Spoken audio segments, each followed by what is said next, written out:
യോഹന്നാന്റെ സുവിശേഷം 8-ാം അധ്യായം 51 മുതലുള്ള വാക്യങ്ങൾ. ആമേൻ ആമേൻ, ഞാൻ നിങ്ങളോട് പറയുന്നു, എൻ്റെ വചനം കേൾക്കുന്നവൻ ഒരു നാളും മരണം കാണുകയില്ല. യഹൂദന്മാർ അവനോട്, നിനക്കൊരു ഭൂതമുണ്ട് എന്ന് ഇപ്പോൾ ഞങ്ങൾക്ക് മനസ്സിലായി. അബ്രാഹാമും പ്രവാചകന്മാരും മരിച്ചു. നീയോ, എൻ്റെ വചനം പ്രമാണിക്കുന്നവൻ ഒരു നാളും മരണം ആസ്വദിക്കില്ല എന്ന് പറയുന്നു. ഈ വാക്യത്തെക്കുറിച്ച് നമ്മൾ എങ്ങനെയാണ് ധരിക്കേണ്ടതെന്ന് യഹൂദന്മാർ കേട്ട് മനസ്സിലാക്കിയത് യേശുവിനെ വിശ്വസിച്ചാൽ ഒരിക്കലും മരിക്കുകയില്ല എന്നുള്ളതാണ്. അതിന് അവർ എതിർ ന്യായങ്ങൾ പറയാം. പിതാക്കന്മാർ, പ്രവാചകന്മാർ അവരെല്ലാവരും മരിച്ചു. പിതാക്കന്മാർ കേട്ട വചനം ആരോടാണ് എന്നുള്ള കാര്യത്തിൽ അവർക്ക് തിരിച്ചറിവില്ല. പിതാക്കന്മാരോട് സംസാരിച്ചത് യഹോവയാണ്. ഇവിടെ സംസാരിക്കുന്നത് യേശുക്രിസ്തുവാണ്. പാപങ്ങളെ മോചിക്കുവാനും പാപപരിഹാര ബലിക്കുള്ള അവകാശം യേശുക്രിസ്തുവിനാണ്, യഹോവയ്ക്കല്ല. ആ തിരിച്ചറിവ് യഹൂദന്മാർക്കില്ല. അപ്പോസ്തലന്മാർ ക്രിസ്തുവിൻ്റെ വചനം പ്രമാണിച്ചവരാണ്. അവരെല്ലാവരും മരിച്ചു. അപ്പോൾ മരണം കാണുകയില്ല എന്ന് പറഞ്ഞാൽ എന്താണ് അതിൻ്റെ അർത്ഥം? മരണനിദ്രയിൽ ഇരിക്കുകയില്ല, മരണത്തിൽ നിന്ന് തിരികെ വരുമെന്നുള്ള സൂചനയാണ് അതിലുള്ളത്. പാപത്തിൻ്റെ ഫലമായി എല്ലാവരും മരണത്തിന് വിധിക്കപ്പെട്ടിരിക്കുന്നുവെന്ന് അപ്പോസ്തലൻ പറഞ്ഞു. സകല മനുഷ്യരിലും മരണം പരന്നിരിക്കും. ഏദൻ തോട്ടത്തിൽ വെച്ച് ആദാമിനോട് പറയുന്നത്, നിങ്ങൾ മരിക്കും നിശ്ചയമെന്നാണ്. അപ്പം ഈ മരണത്തിൽ നിന്നുള്ള മോചനത്തിന് വേണ്ടിയിട്ടാണ് യേശുക്രിസ്തു വന്നിരിക്കുന്നത്. അതുകൊണ്ട് നിങ്ങൾ എന്നെ വിശ്വസിക്കണം.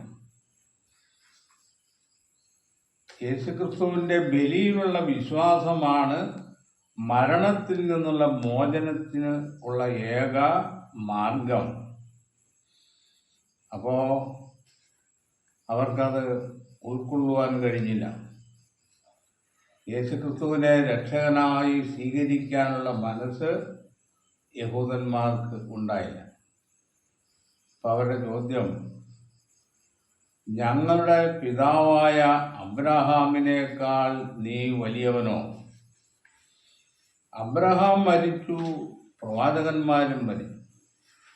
നിന്നെ തന്നെ നീ ആർ ആക്കുന്നു എന്ന് ചോദിച്ചതിന് യേശു, ഞാൻ എന്നെ തന്നെ മഹത്വപ്പെടുത്തിയാൽ എൻ്റെ മഹത്വം ഏതുമില്ല. എന്നെ മഹത്വപ്പെടുത്തുന്നത് എൻ്റെ പിതാവാകുന്നു. അവനെ നിങ്ങളുടെ ദൈവം എന്ന് നിങ്ങൾ പറയും. അപ്പോൾ എത്ര സ്പഷ്ടമായിട്ടാണ് യേശുക്രിസ്തു പിതാവായ ദൈവത്തെക്കുറിച്ച് യഹൂദന്മാരോട് പറയുന്നത്. എന്നിട്ടും യേശു ദൈവത്തിൻ്റെ അടുക്കൽ നിന്ന് വന്നവനാണെന്നോ ദൈവപുത്രനാണെന്നോ വിശ്വസിക്കാനുള്ള യാതൊരു മനസ്സും അവർക്ക് ഉണ്ടായില്ലെന്നുള്ളതാണ്.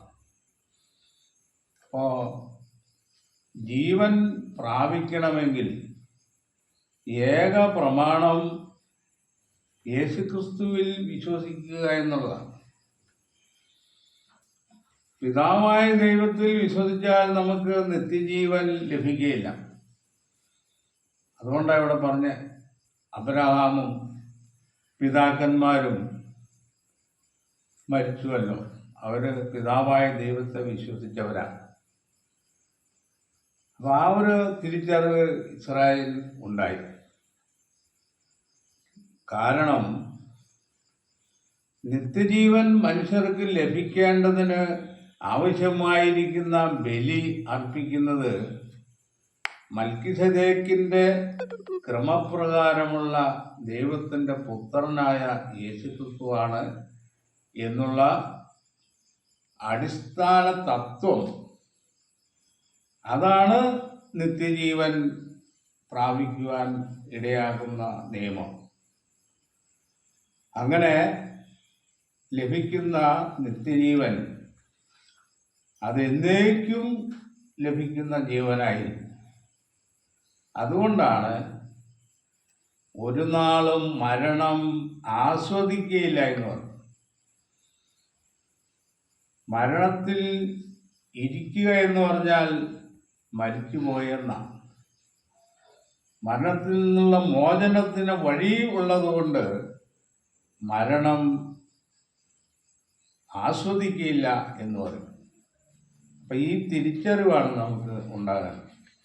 ഈ വാക്യത്തിൻ്റെ അടിസ്ഥാനത്തിൽ നമ്മളിപ്പോൾ യേശു ക്രിസ്തുവിൽ വിശ്വസിച്ചിരുന്നാൽ മരിക്കുകയില്ല എന്നാരെങ്കിലും ചിന്തിച്ചു പോയാൽ അത് വലിയ പെശക.